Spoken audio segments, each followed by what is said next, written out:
mahasiswa PPG Darjat Angkatan 2 Universitas Muhammadiyah Surakarta.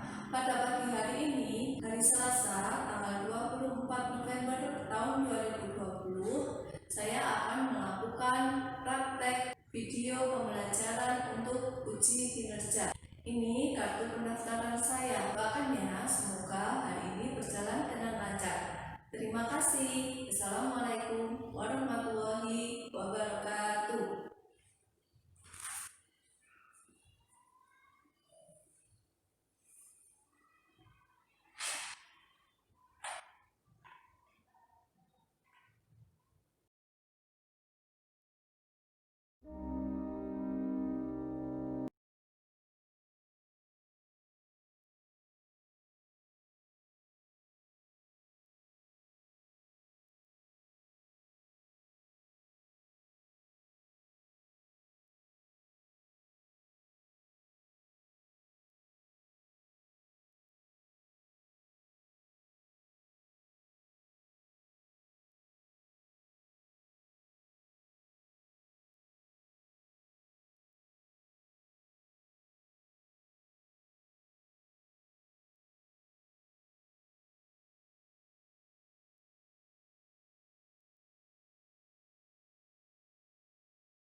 Assalamualaikum warahmatullahi wabarakatuh.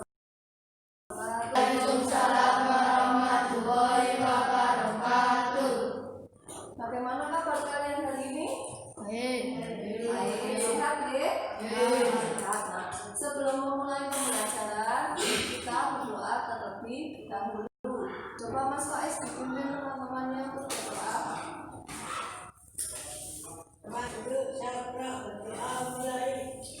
Bismillah.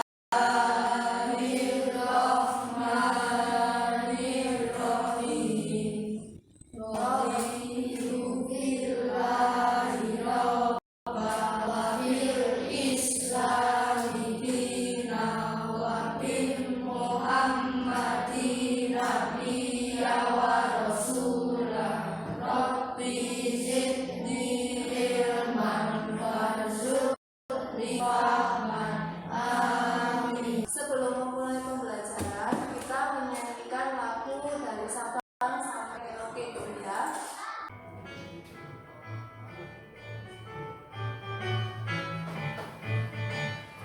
Sabang sampai Merauke berpulau-pulau, sambung menyambung menjadi satu, itulah Indonesia. Indonesia tanah airku, aku berjanji padamu, menjunjung tanah airku Indonesia. Salam Akita. Akita, Akita, Akita, ya putih, ya aku bangga Indonesia tanah airku. SPM 1 Pondosuri, yes. Kita harus bersyukur meskipun dalam keadaan pandemi ini sekolah kita sudah bisa melakukan pembelajaran tatap muka. Masih 1 minggu 1 kali.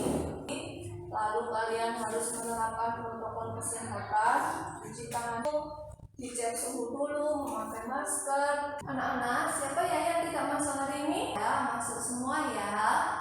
Nah, untuk kegiatan hari ini kita akan belajar nih. Yang pertama, tentang posisi dan peran Indonesia di bidang ekonomi dalam lingkup ASEAN. Yang kedua, tentang benda magnetis dan non-magnetis.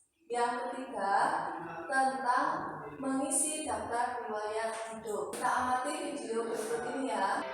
Ini sebuah kisah inspiratif dari seorang usaha kayu jati.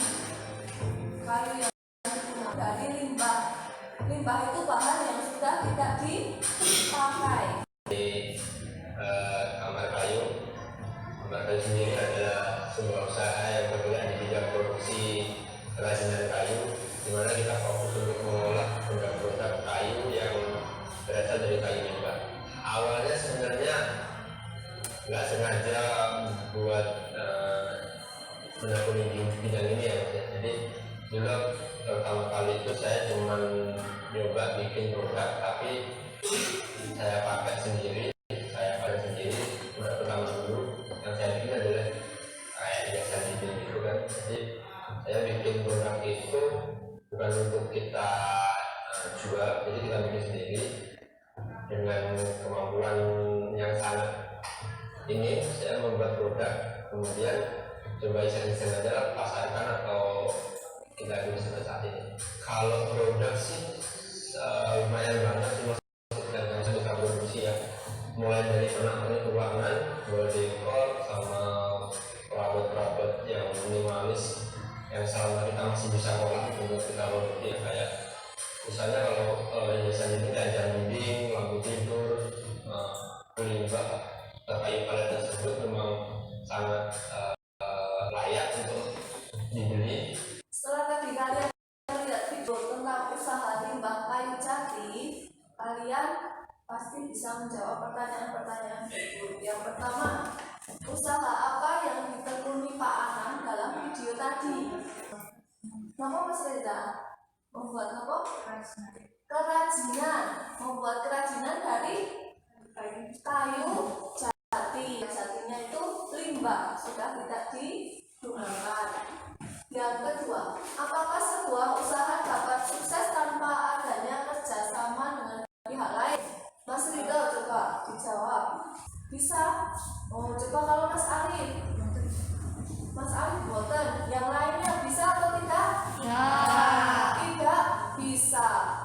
Nah, sekarang coba kalian sebutkan contoh usaha yang di sekitar kita. Usaha apa Mas Reza? Yang keras suaranya biar terdengar. Iya, jualan bakso. Terus apa lagi? Foto, kopi, gitu. Pas permakan itu kan ada usaha foto, kopi. Terus apa lagi di daerah itu, satu daerah itu kan banyak sekali ada usahanya.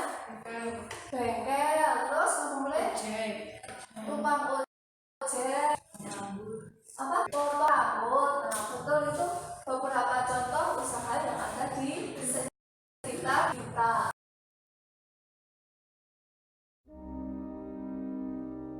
Nah, dari contoh usaha itu kan membutuhkan peralatan, membutuhkan bahan. Yang dibutuhkan itu ada yang dari dalam negeri, ada yang kita datangkan dari luar negeri.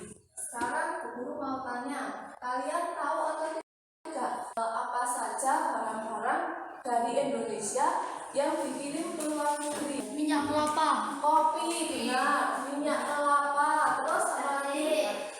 Batik, gabah, dan sebagainya. Banyak sekali barang-barang dari Indonesia yang dikirim ke luar negeri. Namanya diekspor. Sekarang kita akan melihat video tentang peran dan posisi Indonesia di bidang ekonomi dalam lingkup ASEAN. Ada berapa negara anggota ASEAN?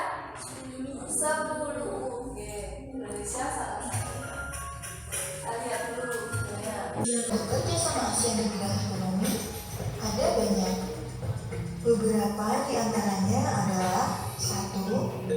Melakukan kerjasama di sektor industri melalui ASEAN Industrial Cooperation atau biasa disebut AICO. Kerjasama di antara negara-negara ASEAN di bidang industri dibangun melalui ASEAN Industrial Cooperation. Yang pertama kerjasamanya yaitu disebut AICO atau proyek industri yang melibatkan negara-negara anggota ASEAN. Contohnya industri pupuk, industri tembaga, industri vaksin, dan abu surga. Industri pupuk itu ada di Aceh. Yang kedua adalah kerjasama di sektor cadangan pangan. Thailand dan Vietnam merupakan penghasil beras terbesar di Asia. Kedua, usaha di bidang cadangan pangan atau makanan. Thailand dan Vietnam sebagai penyedia cadangan makanan bagi negara-negara. Selain itu, negara lain seperti Indonesia, Malaysia, Filipina, Thailand,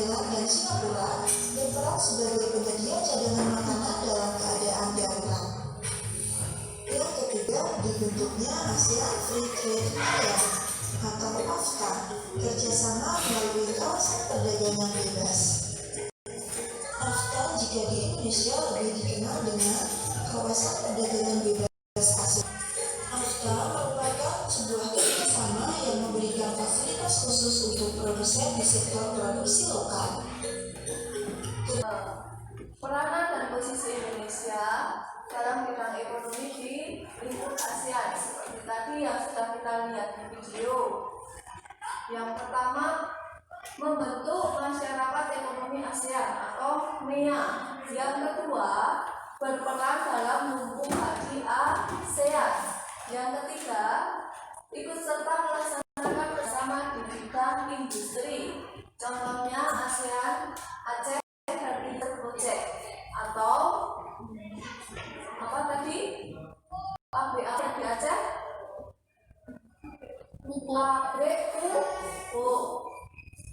Terus Indonesia juga menjadi salah satu pelopor dan pendiri organisasi kerjasama ekonomi antar negara, menjadi tuan rumah KTT ASEAN dan berperan aktif dalam AFTA, ASEAN Free Trade Area. Nah, ini contoh komersi ekspor. Ekspor itu yang dikirim ke luar negeri atau yang didatangkan dari luar negeri? Contohnya apa saja? Kopi. Terus ini gambar apa? Ini gambar coklat, pohon coklat atau kakao. Pohonnya seperti ini. Nah, kalau yang sudah ungu atau hitam itu berarti sudah matang. Nanti dibuka, diambil bijinya. Ini bijinya seperti ini ya, dipegang ini. Terus diolah menjadi coklat. Kalau yang ini gambar apa? Pohon karet. Nah, batangnya diberes atau dilukai menggunakan benda tajam, nanti akan mengeluarkan getah. Dikumpulkan nih menjadi getah karet. Ini nanti diolah bisa menjadi apa saja. Nah, terus setelah diolah jadi karet gelap. Kemudian yang terakhir gambar apa? Minyak kelapa sawit. Di Indonesia daerah mana ya yang menghasilkan kelapa sawit? Mana nggak benar? Kalimantan. Ya benar, di Kalimantan itu banyak perkebunan kelapa sawit. Nah, sekarang ini komoditas impor. Kalau tadi ekspor yang dikirim ke luar negeri, kalau yang impor berarti yang didatangkan dari luar negeri. Yang pertama gambar apa ya kira-kira? Yang atas ini aluminium. Yang kedua buah dan sayur. Kalau yang ketiga ini ya bensin atau minyak bumi. Yang terakhir gambar apa? Pupuk. Setelah kalian melihat video dan mendengarkan penjelasan dari guru, juga kita berdiskusi, sekarang kalian mengerjakan gambar kerja tentang peranan dan posisi Indonesia di bidang ekonomi dalam lingkup ASEAN. Coba bisa dituliskan, guru beri waktu 10 menit untuk mengerjakan ya. Sudah selesai ya anak-anak yang mengerjakan? Nah, coba salah satu nanti guru minta untuk membacakan hasilnya. Coba Mbak Cici dibacakan yang keras. Peran dan posisi Indonesia di bidang ekonomi dalam lingkup ASEAN apa saja?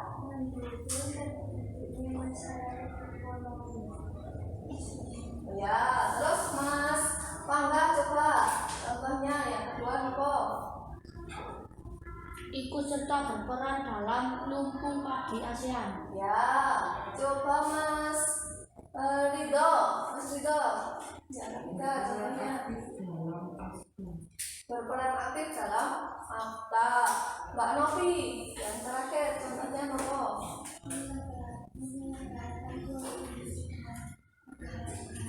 Menyelenggarakan proyek industri dengan negara-negara ASEAN. Betul. Tadi kalian sudah menyampaikan LKPD tentang peran dan posisi Indonesia di bidang ekonomi dalam lingkup ASEAN. Nah, tadi kalian sudah melihat komoditas ekspor dan impor Indonesia. Apakah benda-benda tadi yang kalian lihat di gambar itu bisa ditarik oleh magnet? Yang bisa, ada yang tidak. Kira-kira yang bisa ditarik oleh magnet apa? Aluminium, betul Mas Alif. Yang tidak bisa ditarik oleh magnet kira-kira apa? Kupu, terus buah-buahan dan sebagainya. Nah, untuk menambah pengetahuan kalian tentang benda-benda yang bisa ditarik dan tidak bisa ditarik oleh magnet, kita lihat video berikut ini. Senang juga belajar kita kali ini harapannya siswa mampu mengidentifikasi benda magnetis dan non magnetis. Tidak semua benda yang dapat ditarik magnet disebut dengan benda non magnetis. Kedua adalah jenis benda paramagnetis. Ini merupakan benda yang ditarik lemah oleh magnet. Contohnya adalah yang terbuat dari bahan aluminium atau bahan dari platina. Setelah kalian melihat video tadi tentang benda magnetis dan non magnetis, sekarang kita amati benda-benda yang ada di layar, oke? Yang pertama, pensil. Menurut prediksi kalian, pensil itu dapat ditarik oleh magnet atau tidak? Tidak, betul sekali. Di situ ada gambar gunting. Gunting kira-kira bisa ditarik oleh magnet atau tidak? Bisa, benar sekali. Karena gunting itu mengandung logam. Kalian coba prediksi benda-benda tadi, gambar tadi, dimasukkan ke dalam tabel seperti ini. Apakah termasuk benda magnetis atau benda non magnetis? Sekarang kalian buat dulu tabelnya, dulu beri waktu 5 menit. Sudah selesai ya yang membuat tabel? Sudah. Sekarang guru perlihatkan benda-benda yang tadi. Nah, ini benda-bendanya dicatat, dimasukkan ke dalam tabel. Jika termasuk benda magnetis, maka dijentam pada bagian magnetis. Jika termasuk non magnetis, dijentam pada bagian magnetis. Sudah selesai ya memprediksi benda magnetis dan non magnetis? Nah, sekarang kita akan melakukan percobaan. Tentang benda magnetis dan non magnetis. Di sini Bu Guru punya apa ini namanya ya? Magnet. Ini magnet bentuknya U atau tapal kuda. Ini ada juga magnet yang datar. Sekarang Bu Guru punya beberapa bahan di sini. Ini apa namanya? Paku. Tadi menurut prediksi kalian, paku termasuk benda magnetis atau non magnetis? Magnetis. Kita buktikan. Kita dekatkan dengan magnet. Ternyata tertarik. Berarti benar prediksi kalian. Kalau paku itu termasuk benda magnetis. Lalu mau benda apa? Pensil. Oh ya. Ini Guru punya pensil. Kita dekatkan ke magnet. Atau kita letakkan di magnetnya. Kita penilai menempel atau tidak ya? Oh, ternyata kita menempel. Prediksi kalian apa jawabannya? Non magnetis. Benar sekali. Sekarang kita lihat gunting. Kira-kira ini menurut prediksi kalian termasuk benda magnetis atau non magnetis? Magnetis pada bagian mana? Ujung. Di sini ya. Ujung. Tetapi kalau bagian gagangnya termasuk magnetis atau non magnetis? Non magnetis. Ini ya, tidak menempel. Karena ini terbuat dari plastik. Sedangkan ujungnya terbuat dari logam. Ini ada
ini ya, kolom-kolom ini. Bu Guru beri waktu 10 menit untuk menuliskan laporan percobaan. Sudah selesai anak-anak menulis laporannya? Coba Mbak Aska disampaikan kesimpulannya dari percobaan yang sudah dilakukan.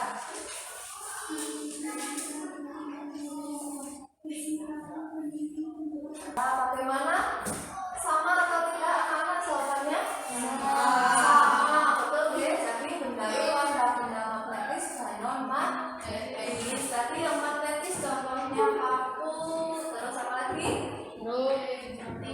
Gunting, terus penjepit kertas, terus apa lagi? Jarum. Nah, yang non magnetis contohnya apa?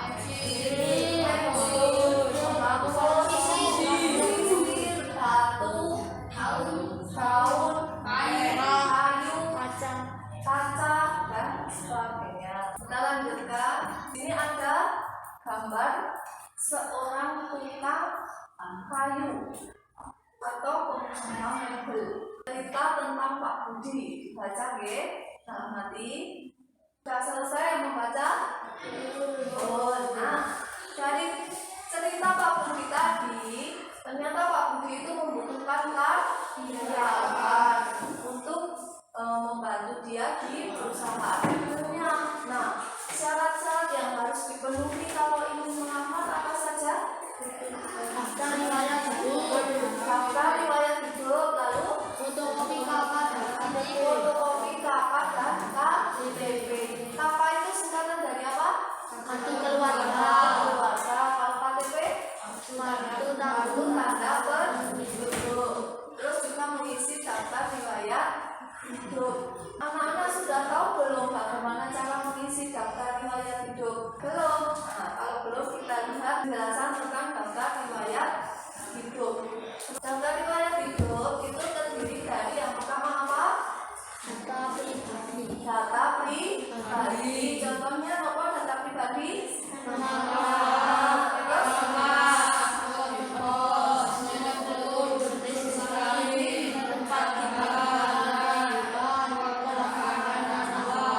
Untuk mengisi data pribadi, apakah kita bisa mencontoh data orang lain? Tidak bisa. Harus sesuai dengan data yang kita miliki. Terus yang kedua, bidang yang diminati, misalnya hobi kalian apa atau kesukaan kalian. Yang ketiga, pendidikan. Pendidikan dimulai dari pendidikan rendah sampai tertinggi yang sudah kalian. Keempat, ekstrakurikuler dan kursus. Yang kelima, kecakapan. Kecakapan itu kemampuan yang dimiliki. Ini contoh daftar riwayat hidup dari seseorang yang ingin mendaftar sebagai anggota pecinta alam. Data diri, terus ada riwayat pendidikan. Nah, sekarang coba anak-anak menuliskan daftar riwayat hidup sesuai dengan data diri kalian. Sesuai. Guru beri waktu 5 menit. Sudah selesai? Sudah. Coba siapa yang berani membacakan daftar riwayat hidup yang sudah dibuat? Bila cepat berdiri terus dibacakan daftar riwayat hidupnya. Berdiri dengan kemauan.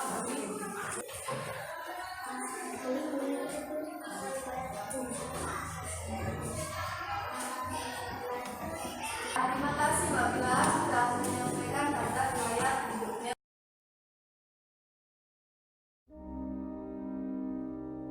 Tadi kalian mempelajari video, melihat slide, mendengarkan penjelasan dari Bu Guru dan berdiskusi. Kita hari ini sudah mempelajari apa saja? Yang pertama nomor tadi tentang ASEAN, terutama tentang apa?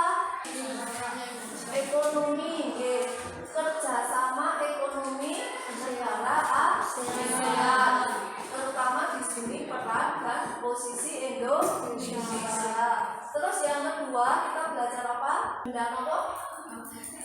Benda magnetis dan non-magnetis. Benda magnetis benda apa? Benda yang bisa ditarik magnet. Ya, yang bisa ditarik magnet. Contohnya apa Mas Reza? Besi. Terus yang terakhir kita mempelajari tentang daftar riwayat hidup. Kalian sudah bisa ya menuliskan daftar riwayat hidup masing-masing? Bisa. Nanti LKPD yang sudah kalian kerjakan dikumpulkan ya. Nah, untuk kegiatan selanjutnya nanti kita akan melakukan evaluasi. Tetapi evaluasinya tidak dikerjakan di sekolah. Kalian kerjakan di rumah. Bu Guru nanti kirimkan link atau alamat Google Form untuk mengerjakan evaluasi. Kegiatan pembelajaran hari ini sudah selesai. Untuk kegiatan pembelajaran selanjutnya kita akan belajar tentang tema 5 subtema 2 pembelajaran 1. Ini pembelajaran 1, besok pembelajaran 2. Mas Reza coba dipimpin doa.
Nah, ini masih di masa pandemi COVID. Kalau kalian berjabatan